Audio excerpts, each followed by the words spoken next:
முருகனுக்கு ரொம்ப ரொம்ப பிடிச்சது அப்படின்னா அது தன் பக்தர்கள் அவருக்காக பாட்டு பாடுறதுதான்.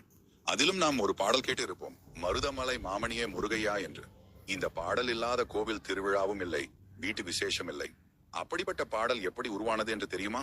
பட தயாரிப்பாளர் சாண்டோ ஜின்னப்பதேவர் அவர்கள் கண்ணதாசனை அணுகினார். கண்ணதாசனும் இதோ வருகிறேன் அதோ வருகிறேன் என்று சொல்லியே 2-3 நாட்களாக பாட்டு எழுத வரமால் இருக்கிறார்.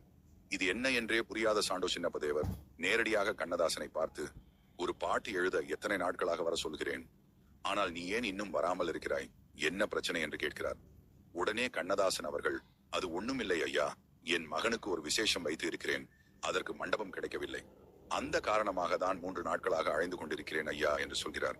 உடனே சாண்டோ சின்னப்பதேவர், இவ்வளவுதானே, அதையெல்லாம் என் அப்பன் முருகன் பார்த்துக் கொள்வான், நீ முதலில் இந்த பாட்டை எழுதும் வேலையை பார் என்று சொல்கிறார். சரி, மருதமலை முருகனை பற்றிதானே என்று நினைத்து கண்ணதாசன் எழுதிய பாடல்தான் மருதமலை மாமணியே முருகையா, தேவரின் குலம் காக்கும் வேலையா என்ற பாடல்.